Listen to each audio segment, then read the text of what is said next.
कोल्हापुर नामक एक छोटे सी गांव में एक किसान कमल अपने परिवार के साथ रहता था। उसके परिवार में उसकी पत्नी रागिनी और 2 बच्चे थे। उस किसान के पास 5 बीघा जमीन थी, जिस पर वह खेती बाड़ी कर अपने परिवार का गुजारा करता था। कमल बहुत ही गरीब था। खेती से वो अपने परिवार का गुजारा तो कर रहा था, लेकिन किसी भी मुसीबत के समय उसके पास कभी पैसे नहीं होते थे। शाम के समय जब कमल घर आता है अच्छा बताओ, हमारी सबसे बड़ी दिक्कत क्या है? यही ना कि हमारे खेतों तक पानी नहीं पहुंच पाता है। हाँ, यही बात है। जिनके पानी की व्यवस्था है वह बहुत महंगा किराया मांगते हैं। पैरों तले जमीन खिसक जाती है और नहर का पानी हाथ तक लाने में बहुत टाइम लग जाता है। हम एक काम करते हैं, क्यों ना हम अपने खेतों को बेचकर शहर चले जाते हैं। वहाँ मेहनत मजदूरी कर पैसे कमा लेंगे। अरे बोला, हम क्यों अपने खेतों को बेचकर शहर जाने की बात सोचें? नौकरी तो नौकरी होती है, गुलामी जैसा हो जाएगा। हमारे पास खेत है पर साधन नहीं।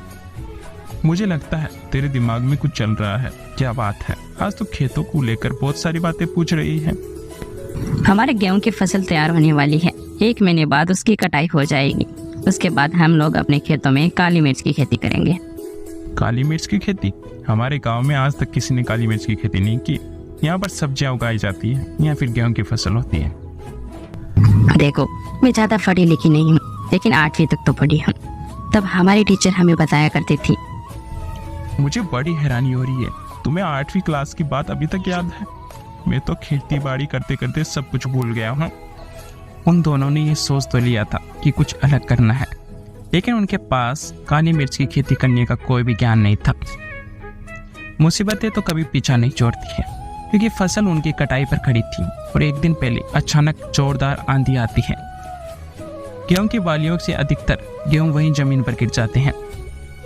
खेतों में बस 4 दिन बाद ही फसल काटने की सोच रहा था। उससे पहले ही देखो ना, आंधी ने सब कुछ बर्बाद कर दिया। भारी दाने तो यहाँ पड़े, बाकी पता नहीं कहाँ चले गए। भाई, मेरे तो खेत में भी इतना ज्यादा फसल नहीं थी। जरा सी फसल खड़ी थी, वो भी देखो बिखर गई है। समझ नहीं आ रहा अब कैसे साल भर निकलेगा। तभी रागिनी खेतों में आ जाती है। अपने खेतों की हालत देखकर उसे रोना आ जाता है। दोनों पति पत्नी बड़ी मेहनत के साथ एक एक दाना अपने खेत से उठा रहे थे, क्योंकि रागिनी जानती थी एक एक दाने में कमल की मेहनत थी। पानी को कौन डाल सकता है? शायद हमारी किस्मत में ये लिखा हुआ है। मेरी बात मान, हम अपने खेतों को बेचकर शहर चले जाते हैं। रागिनी कमल की बात का कोई जवाब नहीं देती है। वो चुपचाप गेहूं के बिखरे हुए दानों को चुनकर बोरी में डाल रही थी।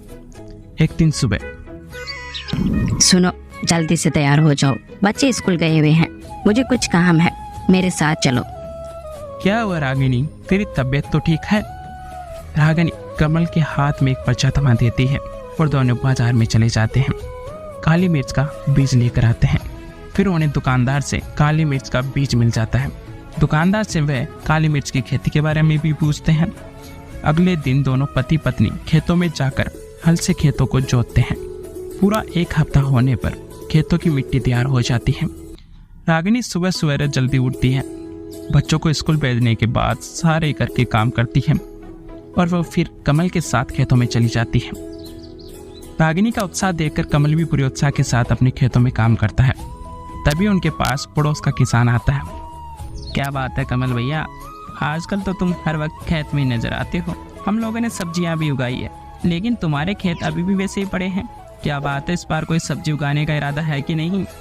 नहीं भैया, इस समय अपने खेतों में काली मिर्च की फसल उगाने की सोच रहा हूँ।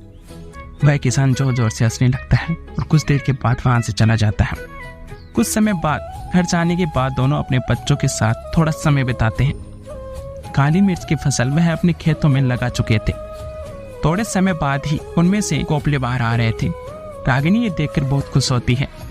फिर दोनों पति और पत्नी एक एक चीज के अनुसार अपने खेतों में समय समय पर पानी और फसल को खाद डालते हैं। देखते देखते 5 महीने बीत जाते हैं। गांव के किसान अब आकर कमल के खेत को देखते हैं, जो कि काली मिर्च के पौधों से ढका हुआ था। कहीं ना कहीं सबके मन में जिज्ञासा थी कि नई फसल आखिर किस तरह की पैदावार देने वाली है।